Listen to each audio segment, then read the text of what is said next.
Ladies and gentlemen, welcome to the Extraordinary Family Life Podcast. We are your hosts, Greg and Rachel Benning, and today we are combining two awesome questions that came in from two wives, really around the deep inner workings of communication between husbands and wives, which essentially is between men and women.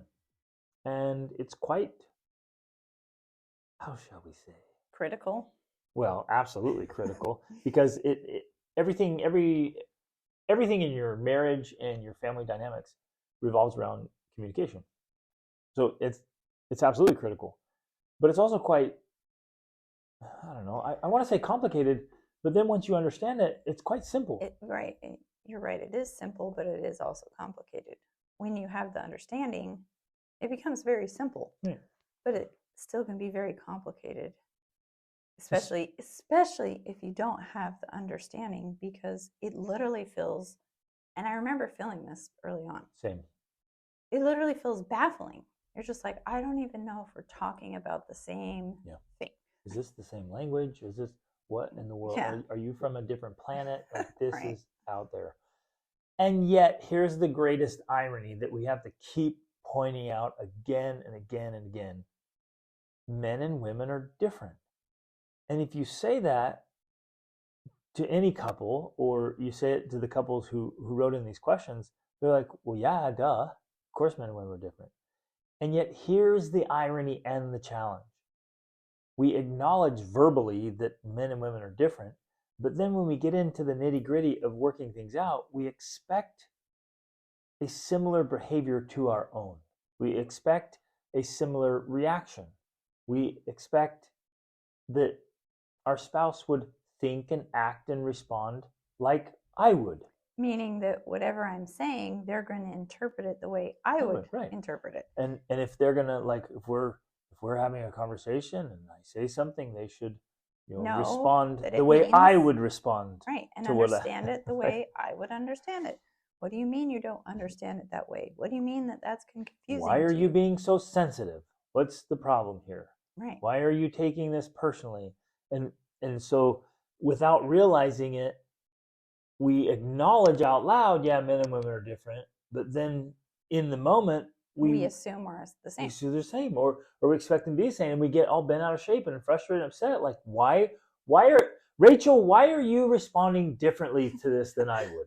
Exactly. And in that moment, you have to stop and be like, oh, because she's a woman. Well, okay. So going back to what you were saying there, because we love to use this, pardon my voice, I've been sick, and so my voice is not back to normal yet, but we love to use this wheel as a representation of family life, holistic, a holistic, extraordinary life. If you think of it like a wheel, in the middle of the wheel is a spoke. Is a hub. The hub, spokes coming out from the hub. Thank you. And the spokes come out from the hub, the center. If you want to have a great life, you have to have a strong hub. And for a great life, the center, that hub is your marriage. Now, within that marriage, we like to talk about that there's the linchpin in the middle. And the linchpin is, I would say, ultimately is two parts. It's sex and communication. That's the linchpin. I would just say more sex. I know, that's because you're a man, and that's what you would say. But for a woman especially, she has to have that communication piece. You're right. And she has to have a man who knows how to communicate. That is intimacy for her. That is intimacy for her. And so, but you need both. You can't just, a lot of women, and we're going to talk about the differences between men and women. A lot of women want their men to just be happy with communication as intimacy and have that be enough. And they think, well, why isn't that enough for you? That's all I need. Not understanding that she also does need the sex, even if she doesn't think she does or want it as much. So you need both on the other pieces. side, where men are like, can't we just have sex every day? Because that's just what I need to feel connected to you. And she's like, he well, needs let's talk. the communication. I don't need to talk to you. Right. And so I like to think of sex and communication as like a ring. Two parts of a ring that connected together, they make a circle, a hole, and that it's like, going around and around and around. We need You need sex, I need communication. You need communication, I need sex. As long as we continue to maintain that connection, that right there is the linchpin of our marriage. Mm-hmm. And so, and because in one of the questions she referred to, like, this is affecting how I interact with my kids, this is affecting me being able to operate. I totally get that. That is real. Problems in our relationships can become all consuming, and at least for us, they are all consuming until they are resolved. Now, you and I have gotten really good at just resolving it. We don't let something go on for longer than a day because we know how disruptive it is.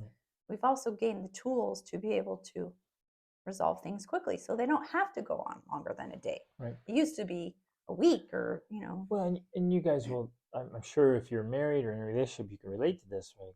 It is so disruptive to everything. It's you distracting. Can't think about it's it. all consuming. You're not very focused. You're not very productive. You're edgy. Grumpier with the kids. Reactive, and you make decisions more poorly when you're upset.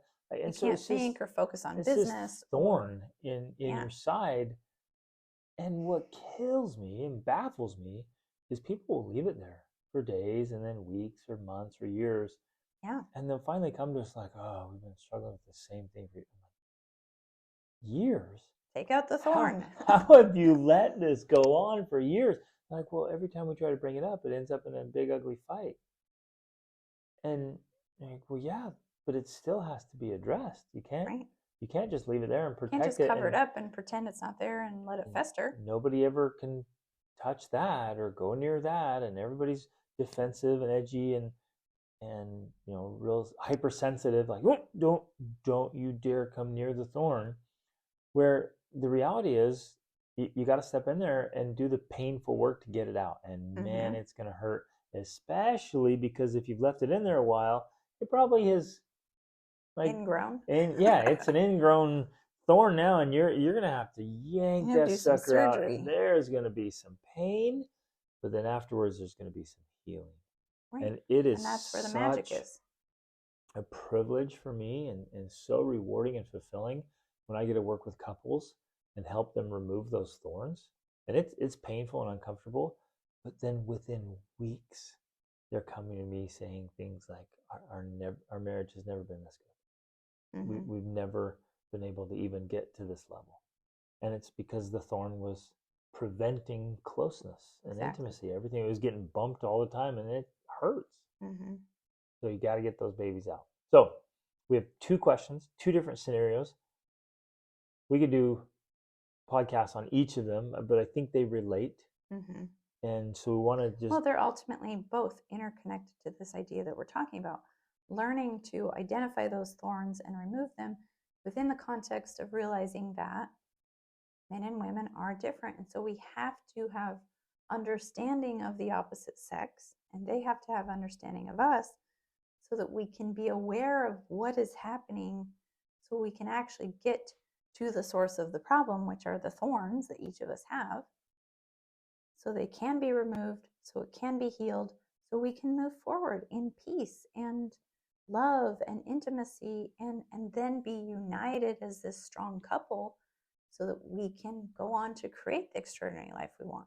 Without that, you and I we would not have what we have together, and we could not create what we have, because, like we mentioned before, without that unity, that closeness, that intimacy, our energy, our attention would be distracted and divided and unfocused. Like, we just could not do what we've done with our life and achieved all the things we have if we did not have the tools to heal our wounds and to remain close and intimate with each other. That is the power of the life we've created. It would kill our goals and dreams. Yeah. And it would be practically impossible. Or we'd set up separating and dividing goals and dreams. Exactly. The kids would feel it. The business would suffer. Right. All of it. It's so powerful. Because, again, everything is a spoke off of that marriage. And so how smoothly your life rolls forward in this little wheel analogy is going to be completely dependent upon the strength of that hub. And so that's where I think these questions intersect, and is that we're talking about strengthening that hub through these tools. Yep. And I do want to point out and emphasize here, and hopefully I remember to emphasize it again. Change can come very quickly once you realize that a lot of the source of contention or frustration or irritation is just a misunderstanding of your spouse. Mm-hmm. So let's say I just never cognitively realize, oh, that's a very feminine characteristic. Rachel is being a woman, and as a woman that I want her to be, because I didn't marry a man, right. I don't want a roommate, and that's where we get into trouble. Is like, if I you wanted a wife, not a buddy. Yeah, exactly. But I keep expecting her to act like a buddy would. But I didn't marry a buddy, and I don't want a buddy. I had roommates. I don't want roommates. I want a wife. Well, if I want a wife, then I married a woman, and I have to know that as a woman, she's gonna think and act and behave differently, and have different desires and perspectives and inputs and reactions. And so many problems will just be prevented by me going, oh, well, that's just her being a woman. I don't have to get all worked up and frustrated and keep wishing she weren't like that or would do things differently. She's just being a woman, and I want her to be a woman, even though I don't get that. I don't do that. I don't necessarily like it. I don't like that thing either, because that's not what I would do as a man. But I don't want her to be a man.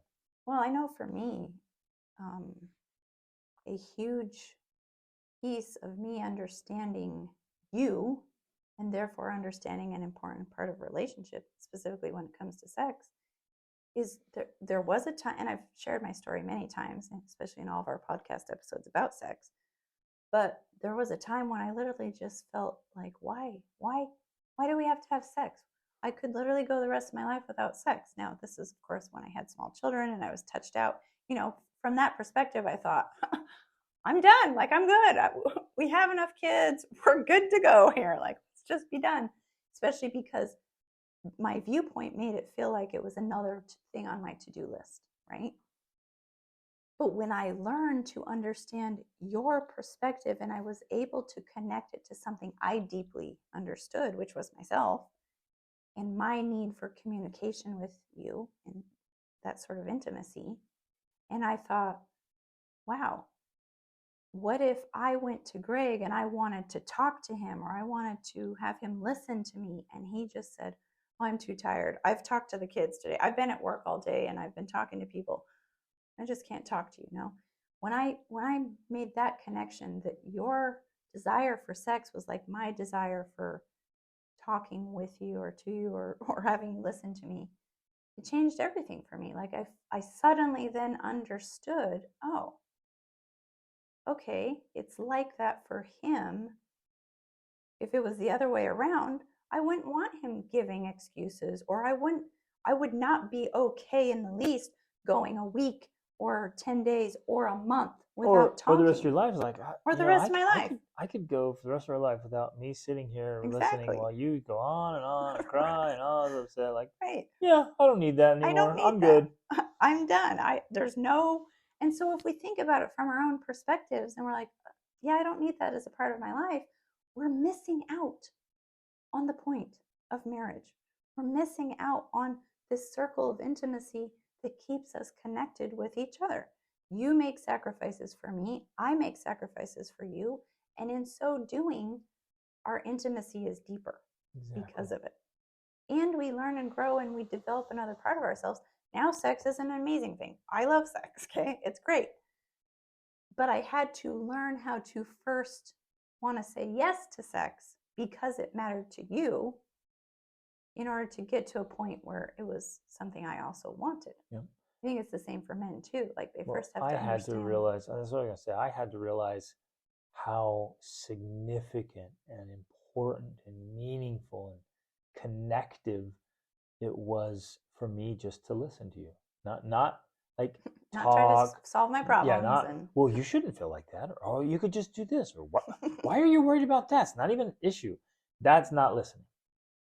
Me just listening, just being engaged and just listening it means so much to you.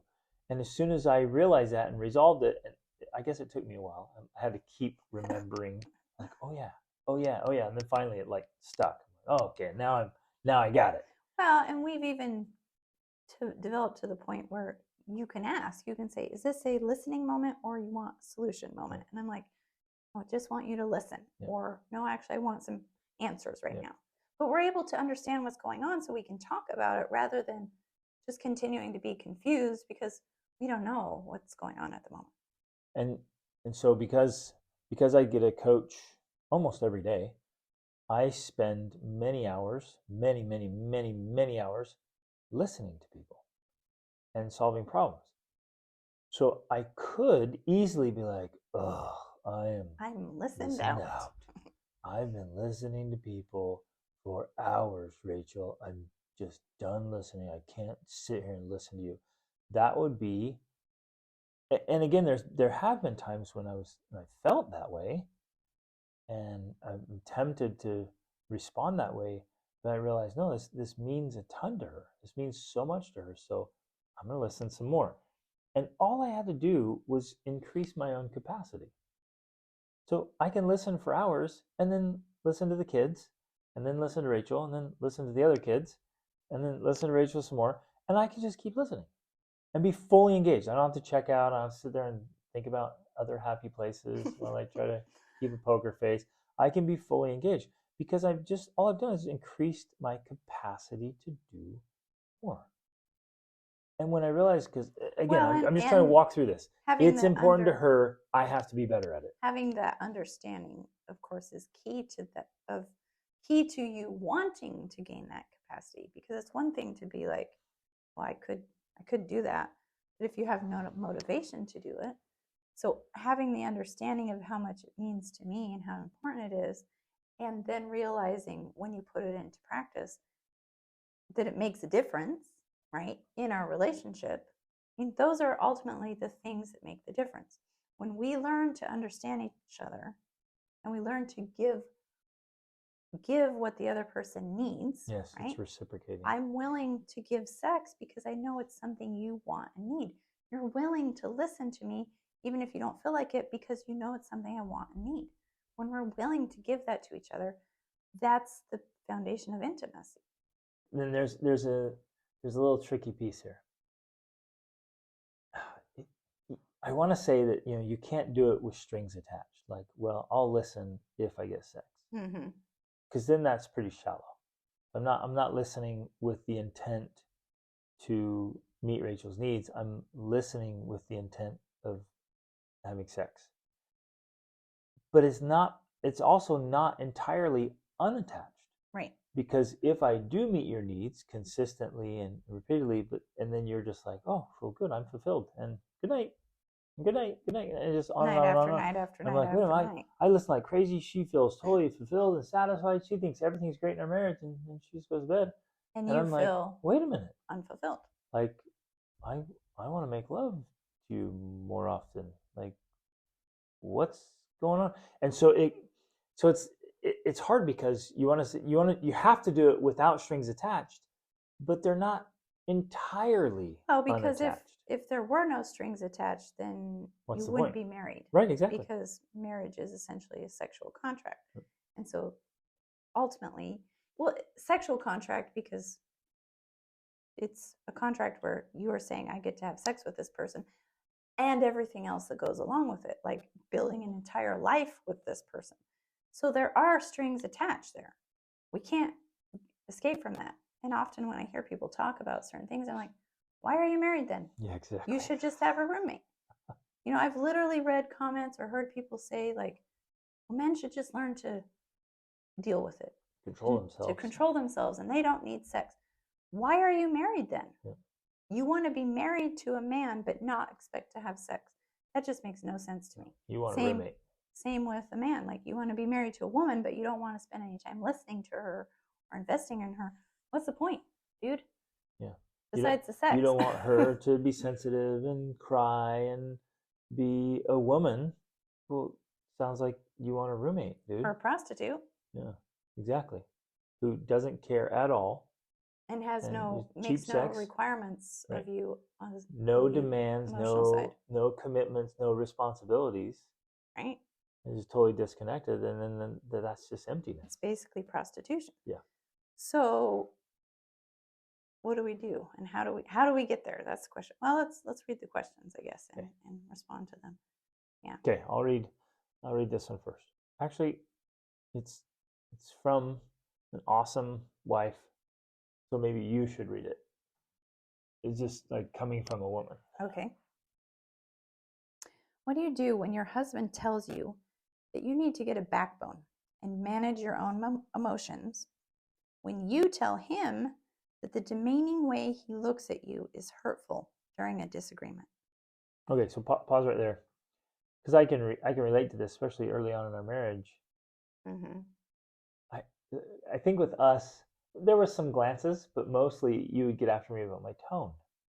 Mm-hmm. And I'm like, I'll still get I'm after like, you about your tone. I just said what I was thinking. It's the way you said it. I'm like, babe, I didn't say it any way. And I'm I like, just yes, you said did. it. You And said I was like, it in a tone. these are the exact words that need to be said. And you're like, how dare you? I'm like, what? I just said the words. Like, what? I just said, I don't know how to say it differently. I didn't intend my tone to be rude.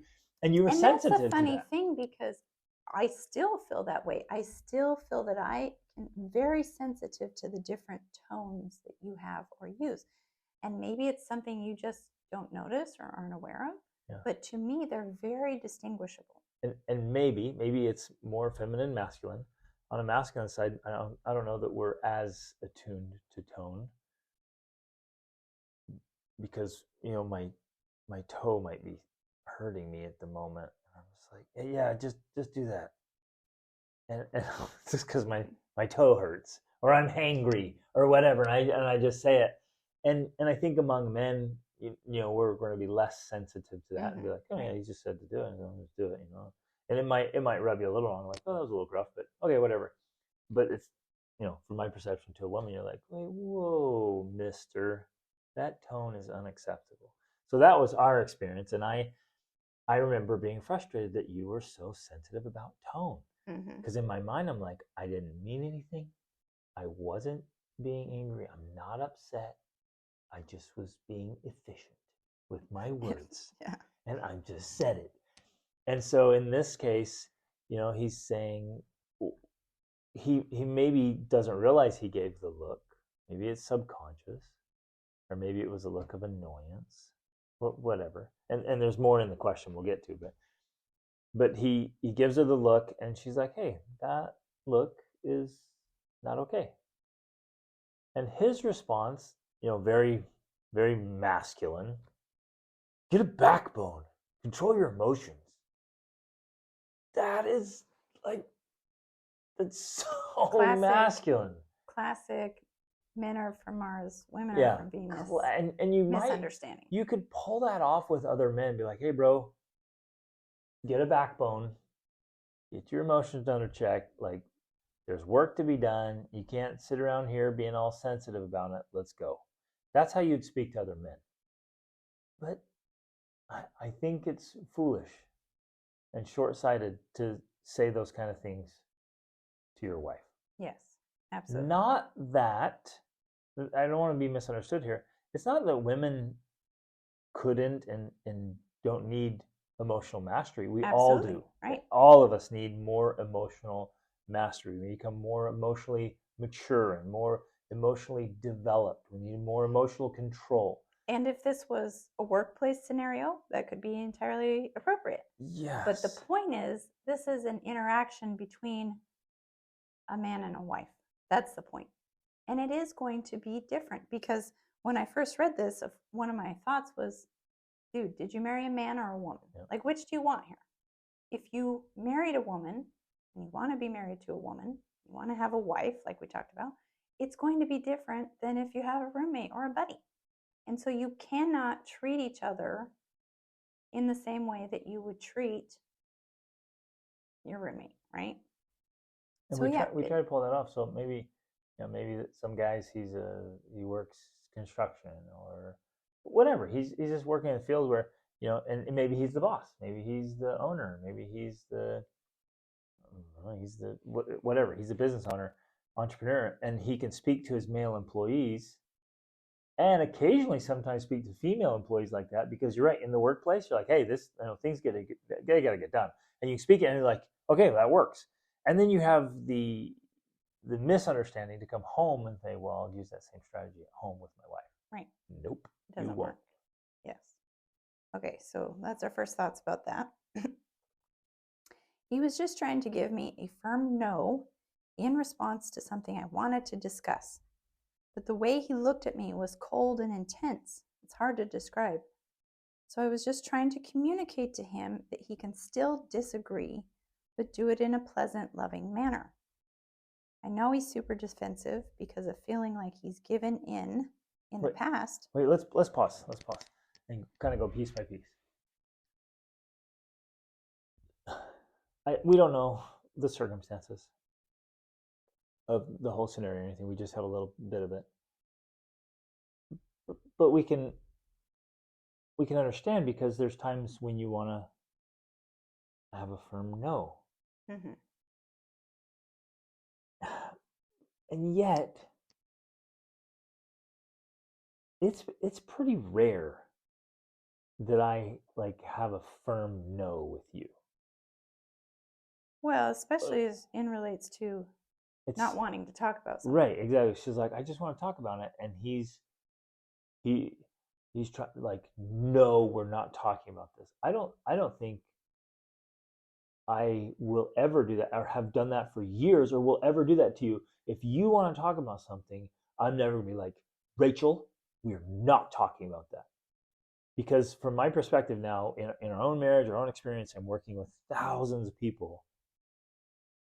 At least from my point of view, when is there ever a time where I'm going to just drop the hammer and say, no, we're not talking about that? Well, and that's because of what we were referring to before, as far as getting rid of the thorns and allowing healing. We have learned through experience. And I would say early on, there were definitely things that were avoided, things that we didn't bring up. But over time, we've learned that if there are those types of things, they should be brought up. They should be talked through. That thorn needs to come out. This, I think, is a perfect example of, she is getting close to something that's a thorn, and it feels uncomfortable. It feels painful even. And so the response is, no, I don't want to talk about it. I don't want to go there because it's painful. And that makes sense. Or some other reason. There may be another reason, like, hey, we've talked about it, whatever, and why do you keep bringing it up? But the underlying thing there, and this is huge, this is massive, ladies and gentlemen. If there is an ongoing disagreement, and your strategy is to not talk about it, please know it will not go away. Right. And it just creates resentment and a wedge between you. So let's say Rachel wants something and I don't want that thing. And so my strategy is, no, we're not talking about it. No, don't bring it up. Nope, stop. I already told you. And that's very dictatorial to me. This comes across like a tyrant. Okay, even a tyrant baby. Like it just, and I don't know the specific instance of this thing, so I'm not referring to him exactly because I don't know the details. But there are many men who are tyrant babies. They lack emotional maturity and just pure manliness, as I see it, to say, okay, if you really disagree, we have to talk through this. We're not going to not talk about it. Not talking about it is like, it's so immature. For me, it's like, you have a grown man. It's like, we're not talking about that. Like, okay, little baby man. Like, what in the world? No, we're going to talk about it. Well, yeah, but she wants to, and let's talk about it. Let's talk through this whole thing. Let's go through every bit of it so she feels totally understood. I feel understood. We put the whole thing out there. And maybe after all of that, maybe we still don't agree, but it's all there. I was going to say, from my perspective, as far as I can remember, in situations like this, there have been things that we've stopped talking about because we couldn't find a resolution, per se. And so that's different than not talking about it. And in those certain what I'm referring to in our case is that there would be things that we talked through. We couldn't agree on something. One, I'm remembering our house in Georgia. Like, we couldn't decide if we should buy it or not buy it. And over time, after we had talked about it, I realized the only solution was to just let it go until it came to a point where we had to make a real decision. And that happened when we decided to move to Portugal and we realized, yeah, we should buy it and rent it out. And then the decision was made, right? Like, it was a thing that ended up resolving itself. But we had talked through it a lot. We avoided talking about it. It was because we had talked about it, we just couldn't come to a conclusion. But if you never talk about it, you never bring it up, you never address it, then it doesn't allow for either of you to get the perspective of the other about how they view it, what they want from it. So, yeah, if there are things that just are not, like, they're taboo, that is something, especially if it's chronic, it's going on for a long time. It seems, I would say, wrong to say you should be pushing on it, but in reality you should, because we need to be resolving these problems. Absolutely. We need to be moving forward in the intimacy of our relationship, and that can't happen when there's things that are off the table. Yeah, we can't talk about. At least from my perspective, I don't think there's anything that should be completely off topic. That avoid, like that topic is not off topic, that is a topic that's taboo. Like, you can't talk about it. And I think the same is true for our children. I don't want my children to ever think, well, man, I can never talk to my dad about that. That's just smallness on my part. I want my kids to be able to talk to me about anything and everything, and the same between me and you, Rachel. Yes. Like, we got to be able to talk about everything. Now, that being said, I do feel that sometimes there's a strategy or an approach that, because sometimes it's like this hierarchy or these steps, like you have to get certain things in place before you can go to that place. And so it may be that you need to address other things first or talk about other things first, so that it then becomes part of the toolbox of allowing you to then talk about this thing that's currently off the table. Mm-hmm. And that can happen through personal development and growth of individuals. Maybe it happens by having that conversation, like, I want to be able to talk about anything with you. Like, maybe you start there, not even having to reference this thing, but just saying, that's the type of relationship I want with you. And so there sometimes are these, stepping stones you have to put in place first that helps you to get to being able to have that conversation. Absolutely. So powerful. But, okay, so we go back here to the fact that he gave this cold and intense look. Now, that's why, in my mind, part of it is that this is, in essence, for him, a thorn in the flesh. He has something he's trying to protect, and part of, this is my psychoanalysis, part of that protection is, it's like an animal staring you down. Like, it's like our dogs with their bones. Like, don't you dare push this, because I'm going to protect this thorn. That, to me, is part of what's happening. I've already told you what the case. Well, it just rings tyrannical to me. Or, and this could be a misinterpretation. It could be the reality. I know for me, if I feel that you're being demeaning to me, whether it's intentional or not, that is like crushing. For you to behave in a way that makes me feel like you think I'm not as smart or not as intelligent or not as capable, even though in some things, obviously, I'm not. Like, there are some things I just cannot do that you can do. But if you make me feel like I'm this little child wife, somehow less than, that, so maybe that's going on there somehow. I've never been a woman, but I would think that's a pretty common feminine trait, that women do not want to be, like, kept down or disapproved of, or made to believe that they're just second class, they're just not good enough or smart enough or whatever. Right, exactly. And it's pretty, again, pretty immature and Well, because men and it's women have, degrading if somebody, so you're physically weaker than I am. right, we have And different and if I capabilities. taunt you about that, or like I ridicule you because you're weaker, that's very petty Right. of me. Yeah. Even though it's true, you're weaker than I am. Right. But to like, well, to taunt you or tease you or ridicule you or just treat you less than because you are weaker than me, that's just petty. Yeah. And so it's essentially that recognizing that we are different, but our differences don't make us unequal. We're Right. still equal. Right. We're equal, but we're equal in different ways, different capabilities.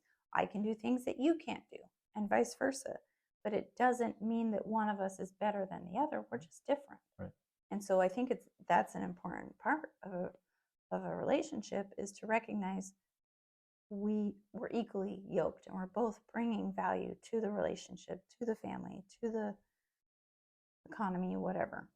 Let's walk through this a little bit though, because there are scenarios where around something that is deeply part of the family, like finances, right? Finances are part of a family life. Mm-hmm. And it's often the case that one spouse knows significantly more than the other about finances. And one is, for lack of a better word, one is quite ignorant about finances. And that can be chronically frustrating. Mm-hmm. And they're like, well, why this, or why are you doing that? And then there's confusion and there's disagreement, and you're just like, oh. And it then that's where those looks might come out, Yeah. or those comments or those statements. And so a practical solution here is to have, like, read books together about it. Mm-hmm. Like if there's this chronic frustration around finances, for example, like, okay, we need to read some books together. Let's get on the same page. Let's go through these and let's get at least a common ground and a basic vocabulary and understanding where, okay, we can talk about this now because you've increased your understanding of this topic. Yeah, and I don't, maybe this is just me and my personality, but I would never want to remain in that ignorance. If this was something that was a part of our life, like finances, I would never just remain totally ignorant of it and just be like, oh, well, that's you and I don't know anything. If I was regularly feeling inferior to you in that area, I would personally be studying and learning about it so I could keep up with you. Right. Like, and that just might be my personality, but I view that as a strength. Like, that's something you should do. To me, that just makes sense. If it's a part of your life, if it's a sore spot, especially, seek to understand it. And it's causing you contention, or it's causing you to feel less than, we'll do something about it then. Yeah. Like, and you can go to your spouse and say, well, what are the books that you've read, or the websites, or the podcasts, so I can understand more about this and I can have a better conversation with you about it. Like, I want to understand, I want to learn, and have that vulnerability to admit you don't know, but that you want to learn. Yeah. And then this comes down to, because immediately I hear people saying, well, yeah, but I have a list of books I'm working on. And maybe most people finish a book a month at best, maybe a book every other month. So if you're getting 6 books a year and you have a stack of 20 books you need to read, that's a long approach. It's going to take a lot of time. So you just have to strategize and be like, no, I'm going to do a book a week. And I know you're busy. We're all busy. Simply prioritize. If this, again, right. if this is disrupting your marriage, especially, then you prioritize it. And even when I work with couples, they're at the brink of divorce, and I'm like, what in the world are you doing, spending all this time on social media and hanging out with friends and doing this and doing that, and you're working on this project? I'm like, hello, like, just recently you told me you're on the brink of divorce, and then now you tell me you spent the whole week working on your fun little project? Like, are you kidding me? Like, this is your project. Yeah, work on your marriage.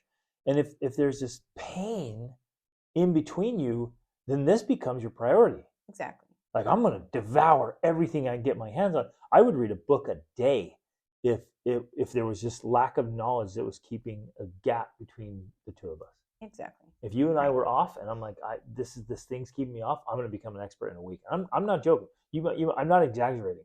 I would do a book a day. I would set aside everything. I would get up early, stay up late. I prioritize. I'm going to make this an absolute priority to get this fixed. But most of us are like, oh yeah, it's been really frustrating for years. I should probably read a book on it. And 8 months later, you're like, yeah, I'm about halfway through the first book. Like, you're killing me. Like, you're killing your own marriage. Like, let's go. And that is something we definitely do well. We do prioritize these types of things, and we get them done. We don't just talk about it and think about it and say, oh, that'd be great. We actually do it. Here's another strategy. Because I'm trying, as I'm thinking through, like, what would I do in these scenarios? Then I think, oh, I know what I would do. And then because I've worked with enough people now, I hear them say, well, how would I do that? I'm busy. I can't just take the day off and read. And I learned this along the way, like, when there's a disaster, when there's an emergency, when there's an urgency, when something just goes totally off, all of a sudden you're able to take a day off or a week off. Right.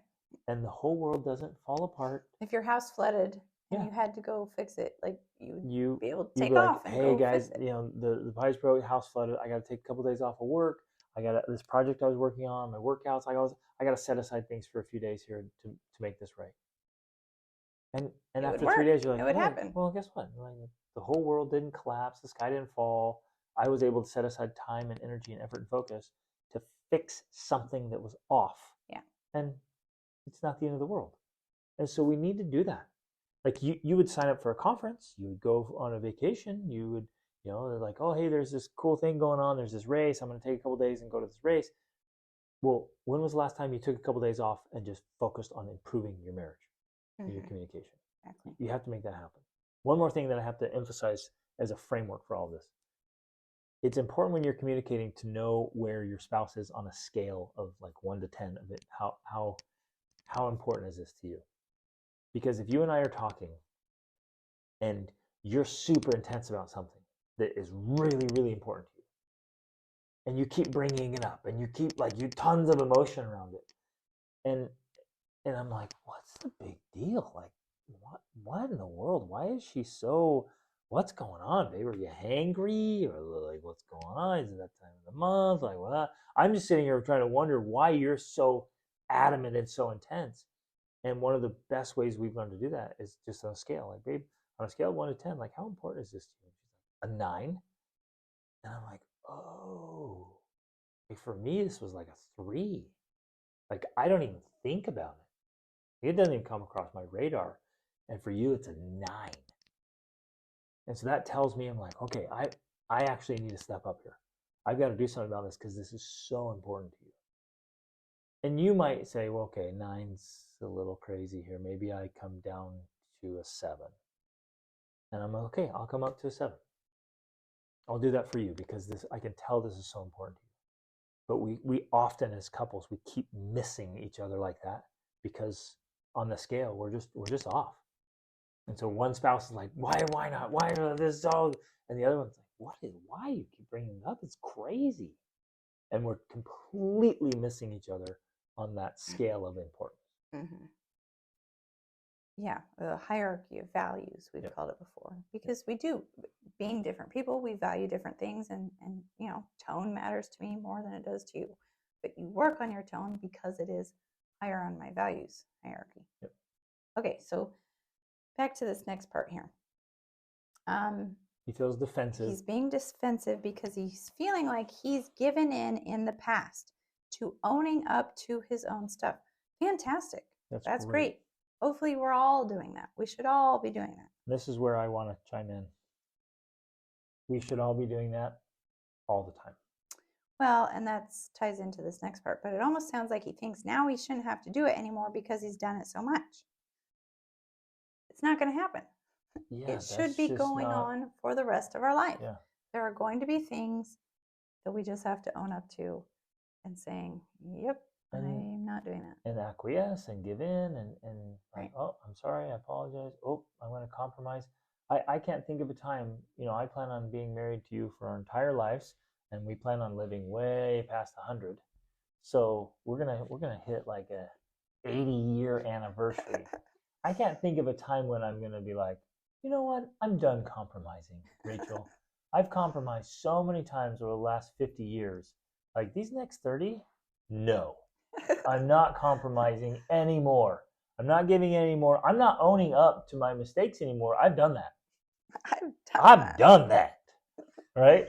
It's like, well, no, where does this idea come from that, like, oh, I owned my mistakes and I acquiesced to you and I did things for you because I knew they were important to you, but they weren't important to me. Like, at some point, I'm just going to draw a line, so I'm done doing that. That's crazy.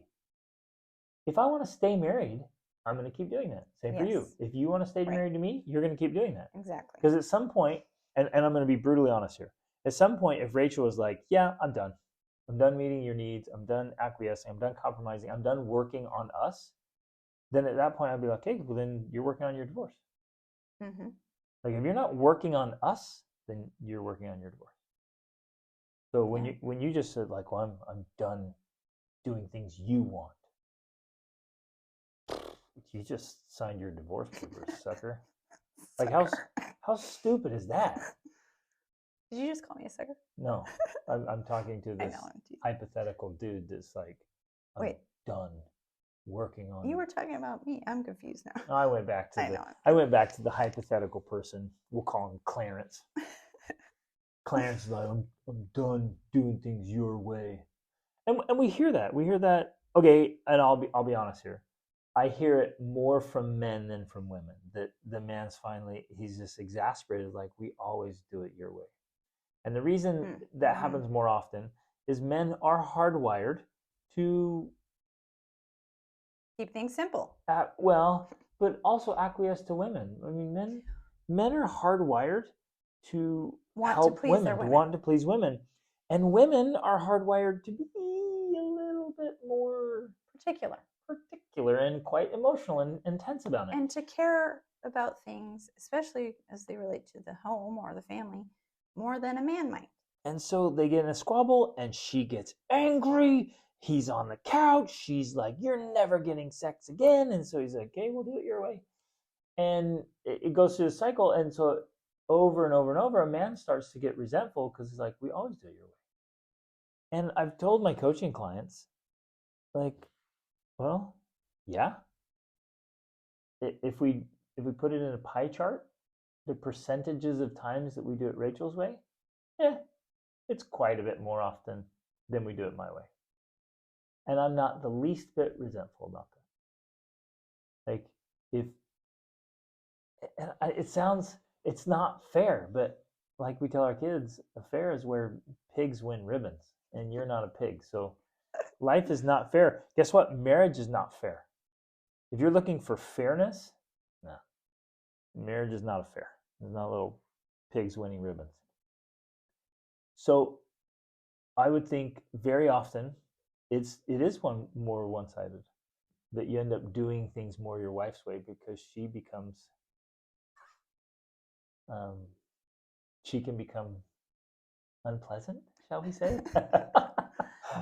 and I'm not you, Rachel, although you can become unpleasant. But absolutely. I think in general, women can become quite unpleasant. Well, I've often thought that for men and women, because they are different, there are negatives to their attributes. Yep. For men, that's often the most common one is aggression. That's why there's more men in prison for violent crimes. More violent crimes are committed by men. So the tendency is to anger. The tendency for men is to be angry and eventually violent. Yep. For women, I think it's truly narcissism and manipulation. That is the evil side of femininity. Yep. And so it is true now, though often, unfortunately, many women become narcissistic and manipulative because their men are not meeting their needs. Right. And so that's the vehicle they subconsciously latch onto to try to get their needs met. But it's often this vicious cycle coming back to the sex and the communication. The woman's needs of communication aren't being fulfilled. The man's needs for sex aren't being fulfilled. And so they drive each other in this negative spiral to manipulation and aggression. So, yeah, both of us have and this is true for you and I. We both can go there if we did not have the strength of our relationship and the tools to keep it healthy and healed and stable. So it's not like any of us are immune from this. it's all the reality that we're facing if we don't learn how to work through these problems. Right. So, coming back to the question here, I want to keep reading it because there's more. Oh, actually, this part here is perfect. You already gave this answer, but I'm going to read it. I bought The Empowered Wife. I've recommended this book again and again, and I want to read it. But I'm trying to finish up some other books first, and hopefully that book has some answers. Greg gave this answer. Do not wait. If you are really trying to improve your marriage and your relationship with your husband, and you want to be a better wife, which you do want to do, read that book, The Empowered Wife, because it will make all the difference. But babe, I'm and you will realize long series called The Story of Civilization. It's 11 volumes, and it's massive. That's great. But you will realize as a woman, because even I read that book and I realized, oh, there's still things I'm doing that are causing more problems than I need to. There are still things where I'm not honoring and respecting Greg in the ways that I could. So there are tools it's like what Greg was saying. If this is serious to you, and it should be, because you're either working on your marriage or you're working on your divorce, then put that book to the front of the line and read it and listen to it. I listened to it, and then I listened to it again, and then I bought the book, and then I bought the workbook. Like, it's a great book. She has everything clearly listed out, and it's got great tools in there. You need that book, along with Men Are From Mars and Women Are From Venus. Like, that should be the Bible of your marriage. What's cool about that is you're an amazing wife, and like our marriage is spectacular. And this was just recently you went through that book, and we're like, wow, there's things I want to do better and level up. Absolutely. Because there's always more. There's always the next level. And I want to be just completely honest here. I had zero complaints. I was never like sitting there like, gosh, I wish Rachel would do this or not do that. I had no complaints. And yet you're still reading books like that and saying, what can I do better? It wasn't because there was pain or frustration in our marriage. It wasn't because like, oh, if I don't read this book, like we're on the brink of divorce. Like, our marriage was genuinely extraordinary, and you and I are both still going through books to make it even better. Yeah, exactly. No, that's a great point. Thank you. Okay. My first line of defense is to shut off and not discuss the situation, because he just goes round and round in circles and thinks I need to change, and I think he needs to just be aware that his nonverbal language is real, but he literally thinks he did nothing wrong. Okay, this scenario right here is actually a perfect example of what happens when men and women misunderstand each other as different aliens from different planets. Okay, and if you know Men Are From Mars, Women Are From Venus, you know what I'm talking about.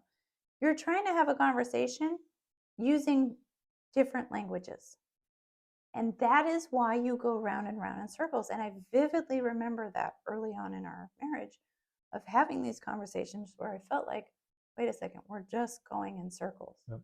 Because all I was doing was thinking like a man and trying to get you to understand it. And all you were doing is thinking like a woman and trying to get me to understand that. And we're like, we are just going in each circles. Other. And you're not understanding me, and I'm not understanding you. Now we're able to skip that. It might start, but then we're like, wait a second. Oh, this isn't working. And we're able to stop and go to the actual root of the problem and talk about that, which is often something like, well, when you said it in that tone, it made me feel this because it reminded me of all the other times you talked like that. And even sometimes it goes to the point of, as a child, I hated being disapproved of, and I feel disapproved when you look at me like that.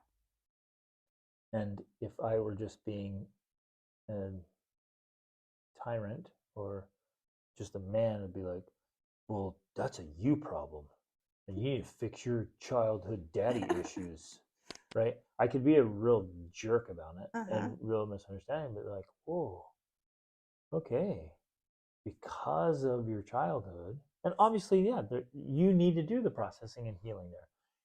But I would say, oh, because of experiences she had in her life, she's really sensitive to any perceived disapproval. Mm-hmm. Oh, you know what? Because I love and adore my wife, I'm going to be more careful about coming across as disapproving. Mm-hmm. Exactly. And I'm going to be careful to not say or do things or make glances that might be misinterpreted as disapproving. Mm-hmm. And I'm 100% never going to use disapproval to manipulate her. Mm-hmm. Like that would just be evil. So I'm walking through here, potential scenarios of what a man's thinking when you say, well, here's why. Like, oh, okay. I can help with that. There's something I can do about this to make it better. Mm-hmm. Instead of being petty, right, and being a jerk. Exactly. But it requires us to obviously gain those skills to be able to do that, which requires us to, one, do the individual work. So first off, whenever a situation like this happens and there's no resolution or you don't come to some agreement, I do the work on my own. I will go off, I'll write about it, I'll think about it. Yeah, same for you. I work harder on myself than I do on anything else. So we never ever, and I'm literally using those words intentionally because in this case it's true, we never ever just let it slide. Yep. We always, at the very least, psychoanalyze ourselves. Yep. We will go and sit down, we'll think about, why did I feel that way? Why did that look cause me so much pain? Why did that tone make me feel the way I do? And I will dig, and the things I'm telling you, like, it's for real. Like, I have this thing about being disapproved of from my childhood. That's a thing that I figured out by studying why, when you said something that way, did it make me feel so bad. Yeah, that was a huge discovery in our marriage years ago. When because I realized you were willing to sit down and be like, why? Why am I so sensitive about this? Why? Yeah. And I would kept asking, why? I remember that day. You just came to me in tears. You're like, I know why. I figured it out. It's because of when I was a kid, I just absolutely hated being disapproved of. And I was like, that was a big breakthrough. It was a big breakthrough. And so for me to be able to understand that about myself and then be able to share it with you, now we have tools, we have words. And sometimes all I have to do now is explain to you or use one word and say, I feel disapproved of. I guess that's one word. Like, when you did that, it made me feel disapproved of. There's a whole depth of meaning there that you understand what I'm talking about. And so you understand why it feels so painful to me, whatever the action or thing was. Even if I know it wasn't intentional, I can even say that. I know it wasn't intentional, but I felt disapproved of, right? And so it's significant in helping us to get to the root, the underlying cause of the problem, like you say, the underlying cause of the underlying cause, which may be something from your childhood. Right. It's important to point out, though, you're not hypersensitive about this. You're not over the top. You're sensitive to it, and that's okay.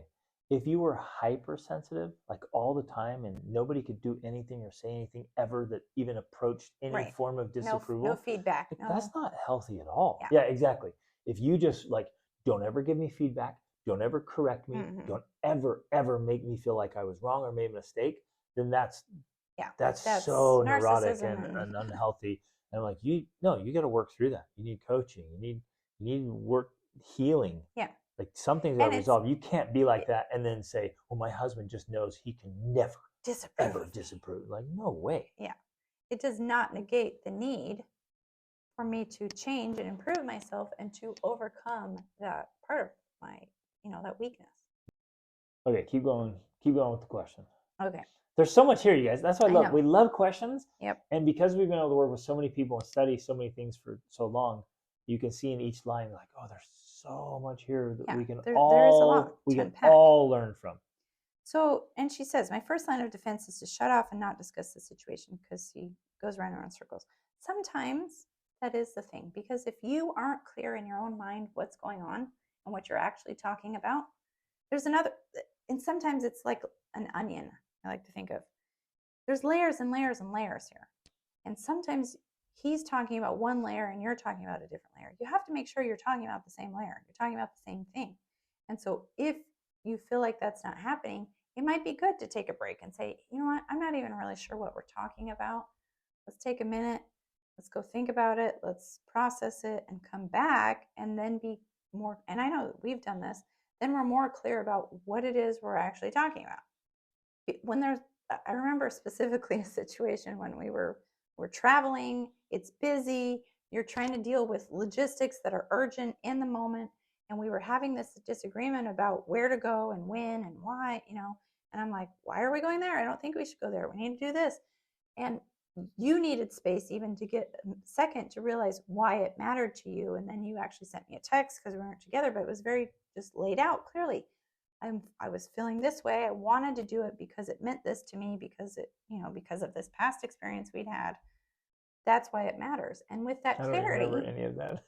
Well, it was in Morocco, but with that clarity, I was suddenly like, oh, I get it. Now I know why he wanted to go to the Medina. Like, it makes sense to me. I remember. Yeah. Because you were able to clearly articulate why you felt the way you did about it, where before it was all the chaos going on and trying to deal with everyone and buying pomegranates. So much chaos and intensity from emotion. Me saying, I want to do this. And I'm like, it doesn't make sense. Why? Yeah. But with the articulation and the explanation, then suddenly it makes sense. All the pieces fall into place and you're like, oh, okay, perfect sense. So sometimes we need that space to be able to write it down or to think it out. And that's another strategy. But not avoid it. Yeah, it's not an avoidance. We're not taking a break to avoid it and not talk about it. Like we said before, we never ever do that. We go, we think about it, we process it. For me, I love to write. So I might even write you an email or write you a text to just get my thoughts clear and focused, to know exactly what it is I'm feeling and thinking and why, and what it means to me. And that helps a ton for me. So often I feel like that's a good strategy.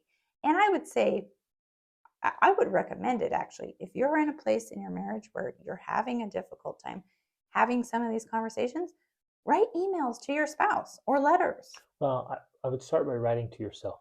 Just writing. Start there. You start articulating, you start getting it all out, and then you realize, because once it's out on paper, you're like, it's not quite that. Or you're feeling that intensity, you get it out on paper, and you're like, okay, I feel better now. And you can even take some of it and throw it away. You're like, I just vented, I vomited all over the paper and on people. And I can actually tear that up and throw it away. And now, after that first couple of drafts, I'm like, okay, now I've got some clarity here. The intensity's gone, the sickness around it, the poison is out. Now I can sit down and write what I want to say and how I want to say it to my spouse in a way that's productive rather than hurtful and manipulative. And this ties actually into the other question that we've not gotten to, but she mentioned something about getting those thoughts and feelings stuck in your head. And I know for me, and this maybe is one of the woman things, that's true. If something happens between us or we disagree, and I will replay things in my head, or I'll play out different scenarios, and it will get stuck in my head, and it will go round and round and round and round until it's resolved. Same. That happens for men, but my guess is it happens differently. Yeah, so makes sense. We might be sitting here saying the same thing, like, oh yeah, it replays in my head. But my guess is it replays. It's similar, but not the same. Yeah. And so when you have the skills, you and I now, we just have the conversation, we talk about it, we get through it, we move on, and then now it's clear and we can go on. So I'll be able to tell you the things that are in my head. Before I have the skills of doing that, or if I don't have that type of relationship with my spouse, I write it down on paper. And just like you described. And there's a strategy that you were referring to that's very specific, where you literally write it all out. You can call your husband horrible names if you feel the need, whatever, but you throw it away. And then you can write again and again until you get to a draft that feels truthful, but also tactful enough that you're not going to be hurting your spouse on purpose, right? Okay. Truth hurts sometimes, but it hurts because it's the truth, not because you're trying to hurt them, if that makes sense. Exactly. So that's a strategy that I would definitely use, because you don't want to just keep avoiding these situations. But that doesn't mean you have to be sitting there fighting when you're not making progress. That's also not the goal. And I would add to that, if you're replaying things in your head and it's getting stuck in your head and it's just going around in circles, stop that pattern because a lot of times it just goes in circles, and all it does is create more negative emotion. Yeah, So it exactly. just spins around. Every time it goes around, Right. more negativity, It's more making, negativity. And then it's stacking. You're poisoned.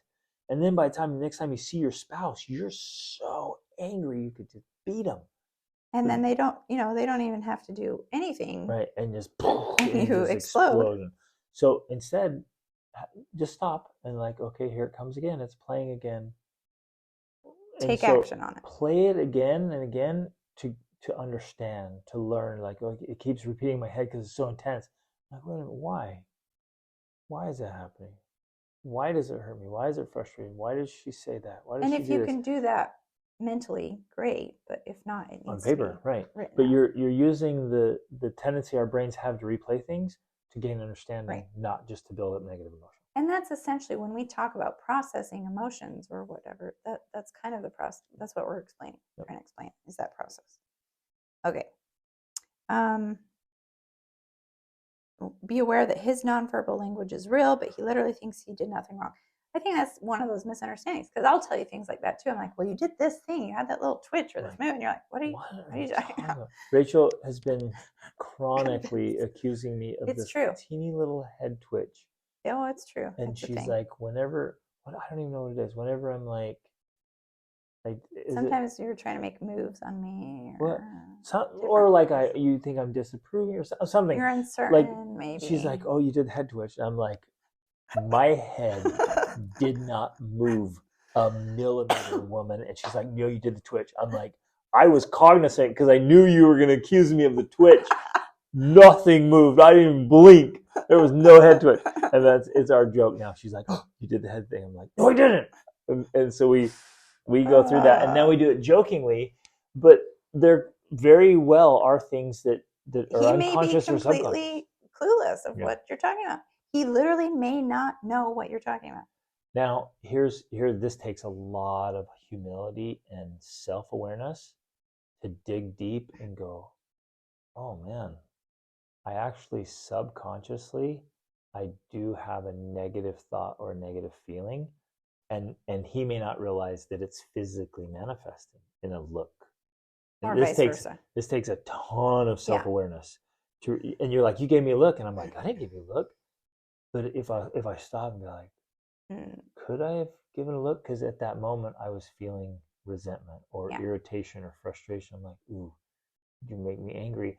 And I thought I was keeping a poker face when really I was giving a look, and the look was a manifestation of my real thoughts and feelings. Yeah. And it takes a lot of humility and honesty. honesty. That's like a next level for that's next level people to be aware of that. So he may be doing it and have no clue that he's doing it because it's very subconscious, or it's definitely not conscious that he's and so that in his mind he's like, no, I'm not intentionally disapproving of you. I'm not intentionally giving you these looks, even if it was fleeting because of something subconscious, right? Here's a thought. I got to work. I've worked with men, women, youth for over 2 decades. I've observed a lot of interactions for a lot of people in family dynamics, and I've seen children and youth, especially when they're being like lectured to or corrected, or their parents are kind of tyrannical or controlling. I've just seen this glazed look on their faces, and then it just becomes this look of disdain, and they just take on this look of like, you're correcting me again, you're reprimanding me, you're insulting me, you're belittling me, whatever. And they pick it up as kids, and then it can stick for the rest of their lives. And so sometimes they'll pick it up like, let's say there's a controlling wife, and the husband had a controlling mom. And so he just gets this look again of like, and he doesn't know he's doing it because it started when he was a kid. But it was like this defense mechanism. It was just a response to his parents being a certain way or something. And so there's deep stuff here, but this can all play into those kind of things. And it takes a lot of discovery and awareness to realize what we're doing and why, and where those things come from. Yeah. Okay. I know I can change the way I react and think about it. You can, but it is also, like we talked about before, important for you to understand. When sometimes people, I think, they believe that when we say change and, stop reacting the same way, that it's almost like ignore all of that. Ignore how you're feeling. Ignore what that means to you, and just respond in a different way. True change comes through understanding. And so whenever you do something, whether it's intentional or not, it's rarely ever intentional, that makes me feel a certain way, I never just ignore it. I may know that it's wrong for me to feel that way, that it doesn't make sense logically, but I do not ignore it because I know there's some significance there. I don't feel certain ways just because. I feel certain ways because of something that's happened in the past, something that happened in my childhood, some significance. Something in your own biochemistry. Yeah, something in my biochemistry. So I never ignore those things. So if my husband gives me a look, even if he doesn't know he gave me a look, and I felt a certain way about it, I'm not going to necessarily be angry at him and hold a grudge, but I'm definitely going to psychoanalyze myself to try to understand, why did I feel that way? And you're good now about noticing even your own biochemistry and where you're at. Like, because you'll even say things to me like, this week I'm just feeling more sensitive, or more whatever it is, and you're aware of it, and that's helpful for you, and it's helpful for me. Yeah, it's crazy helpful to know where I'm at. Like this week I'm sensitive week, so I'm just more sensitive to what you're saying, and that is very helpful. But the point is, I don't just ignore it and be like, I just need to do better. I just need to be better, because at least for me, being better and doing better comes after I get the understanding. Because I think our bodies, our souls are trying to teach us things. Our future potential self is trying to teach us lessons we need to know, and those lessons come in the form of pain. 100%. Where there's pain, there's power, like you always say. 100%. And sometimes those lessons come up and you're like, "Ooh, I need to heal this thing from my childhood or my past." Other times they come up and you're like, "Oh, wait a minute, I didn't sleep well last night." Yeah, right. Or I'm hungry. Legit, I'm tired and hungry. Yeah. And that's why I'm feeling emotional or sensitive or reactive. Like, I just need a nap. Mm-hmm. And then afterwards, you're like, I feel fantastic. Yeah. Like, this is great. Exactly. Okay. But those cold looks don't encourage more open discussion for me. No, of course. Yeah, I agreed. And if husbands understood that, like your little cold, tough guy looks that you would give to other men are driving your wife away, and then you're like, why doesn't she want to make love to me more often? Like, dude, it's your facial expressions. The thing. Men don't understand that is connected. Yep, 100%. And in fact, and I don't know why, and I'm not a manipulative person, but I've noticed in myself that when and let's use disapproval for me, when I feel disapproved of by you, my immediate response is want to shut down sexually. Yeah, because you retreat. Because it's almost like a protection mechanism. Because, if you think about it evolutionarily, a woman, she is responsible for reproduction. And in order for a woman to reproduce, she has to feel safe and protected. And in order to feel protected, she needs to feel safe and accepted by the man she's going to be reproducing with. And so and the tribe, because if she's disapproved of by the tribe, then she gets cast out, and then she dies. And that's not a safe place to have a baby or raise a child. Right. So all of these things have to come into play. And so it's almost like on a biological level, if I'm being rejected or disapproved or any of these things that make me feel unsafe, especially in our relationship, my first response is to shut down sexually, because that's protecting me. How could I have a child, on the most basic level, how could I have a child with this person who's not protecting me? Right. I think that's like, that's the evolution there, but that's the biology. But I think that's ultimately where it comes from. Because it's not like I'm trying to be manipulative, but it's fascinating. It works, though. Woo. It does work, but it's fascinating to me that that's the first place my body goes. Yep. Which is very interesting. Yep. So, mental note, never give feedback on a day you want to make love. Oh, yeah. Okay. But that's every day. That's every day. Shoot. Yeah, you're going to have to, pick some days, I guess. Okay. So the cold looks don't encourage more open discussion. Absolutely. Maybe I just let it go. Oh, sorry, I gotta drive this home. Well, okay. Gentlemen, there's nothing in this world more beautiful than a woman who feels like she can just open up and blossom and be herself. Okay. And if you're disapproving looks, or why aren't you like this, or stop being that way, or you should do this better, if that kind of stuff, you think you're taking the high road, and you're correcting your wife because you're leading her, or you're being the man or whatever, to have more character, you're just closing her up and closing her up and closing her up, and she's just a minuscule version of herself piece. Yeah, just a tiny piece of what she could be. And if you'll get her to where she's comfortable to completely open up to you, and all that entails, I actually want to make this direct connection, because I believe there is a very direct connection to, we use this word open, but this is also a sexual thing. A woman is willing to open up sexually, open up her legs, literally, when she feels more open, when she has the ability and the safety and security to be open in all ways, including discussion and conversation and emotion. When I know that I can be completely emotionally honest with you, even if that looks ugly sometimes, ugly crying, and I hate it. I don't like ugly crying, but for some reason, sometimes I have to ugly cry. I don't know why. It makes no sense to me logically. Emotionally, I have to. Sometimes I have to ugly cry, but when I know I can ugly cry in front of you and you still accept me, that brings a level of openness that makes me willing to open in all ways. So now I have neuroassociative conditioning, ugly crying, and now good you're like, sex. ugly crying. Yes. There will be sex later. Yes. But men don't know that. No, they don't get it. They don't understand it. They're just like, toughen up. Stop it. Stop being so emotional. emotional. But they don't realize that what they're doing is you're literally closing your wife down, which means you're also closing her down sexually. Yep.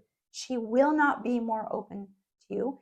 And I think biologically this is true. I think women who don't enjoy sex, or women who just don't want to have sex at all, it's connected to this in a way where they feel closed down in so many other ways that they think, how can I open myself to this? And a man doesn't get that connection. He's like, what does that have to do with sex? Like, it has nothing to do with sex. Like, this conversation about how you want to decorate the house, what does that have to do with us having sex tonight? And everything. It's interconnected for a woman, not for a man. We can compartmentalize, but for a woman, it's interconnected. Right. And it has to do with all of these things, your body language, your tone, all of that portrays to me whether or not I am safe, I can be vulnerable.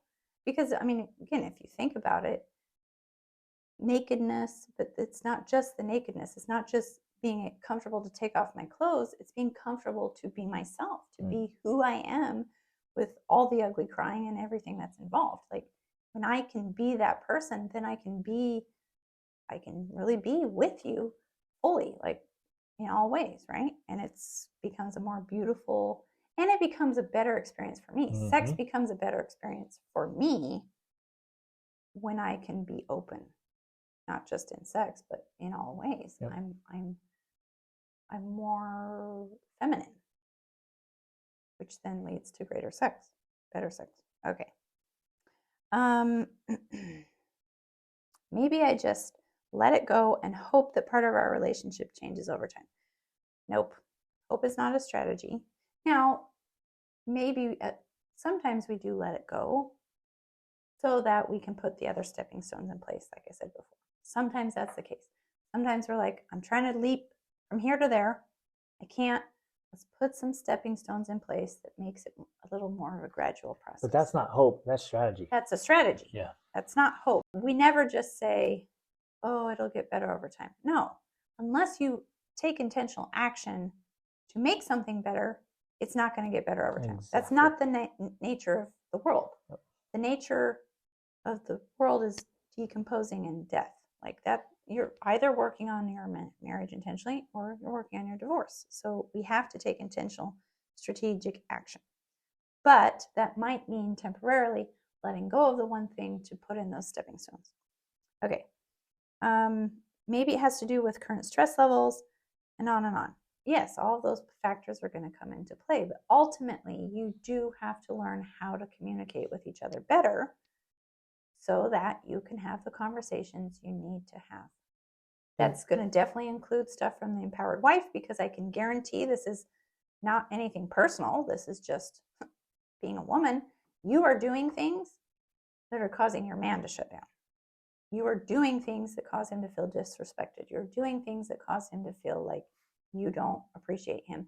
And all of that is huge for a man. If he feels disrespected, if he feels like you don't approve of him, if he feels like demeaned by you, he's going to shut down. He doesn't want to open up or share with you. He'll get defensive And he'll and be angry defensive. and do the Exactly. glares and the He'll looks. do all those things. Because that's like, it's his defensive mechanism. Right.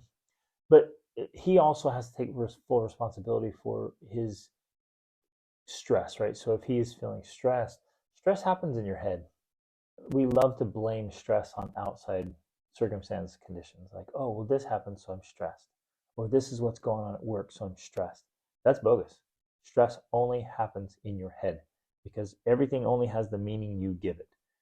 And the way you can can't just tell your husband that, because that's not going to be helpful. but it needs to be worked through. Like, well, no, wait a minute.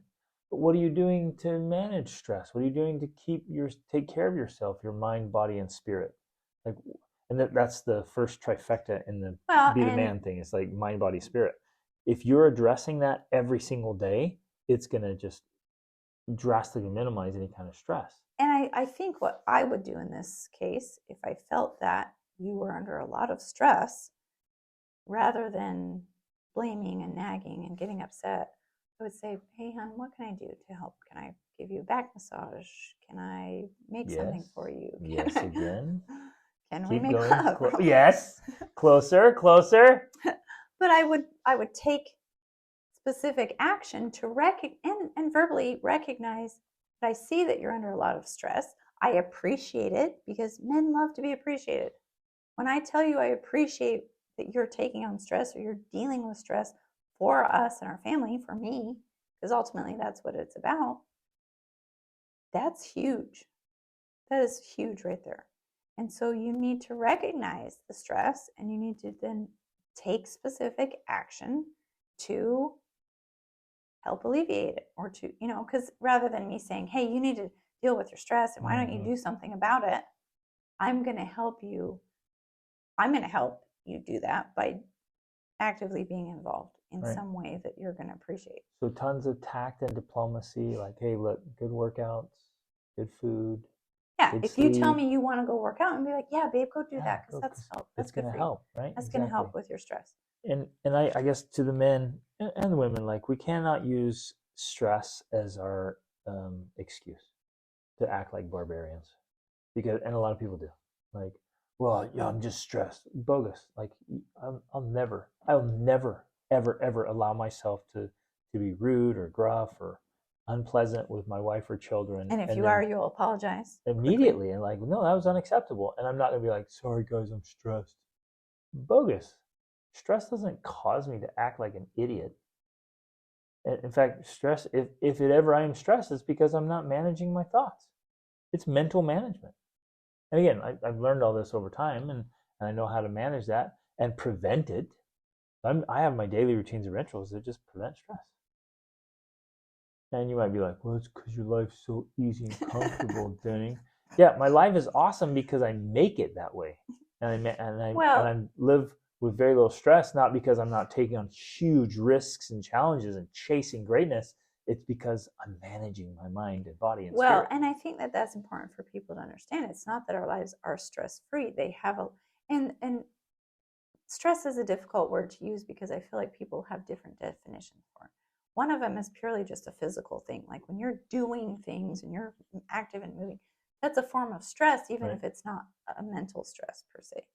Worrying and stressing, that's another form of stress, where you're mentally worrying about anxiety, for example. That's a different form of stress.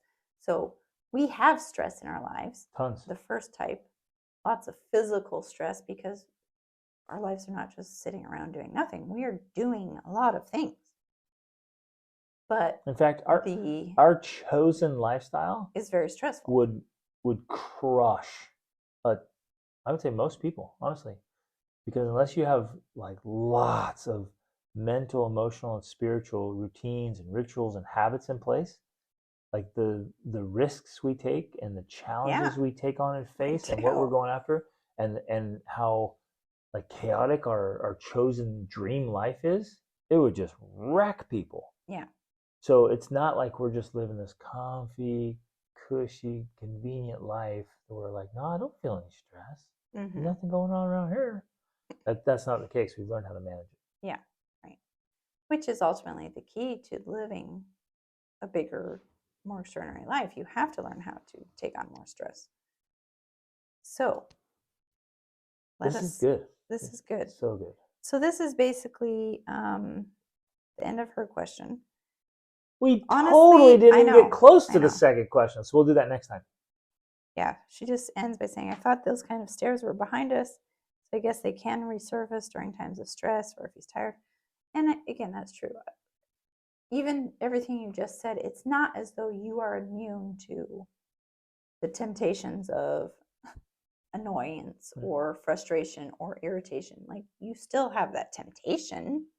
You just have learned how to manage it so well that it's very rare. And then when it does happen, you apologize practically immediately. So it's an ongoing thing. It's going to be something that essentially we as couples will deal with for our entire life. Now, it gets easier as you get better. As you get better at it, just like with anything. Like, the more you do it, the better you become at it. And so then it's not as difficult to do. That's the key. Love it. Okay, next time we'll continue this conversation in another variation with another very good question and a very difficult circumstance.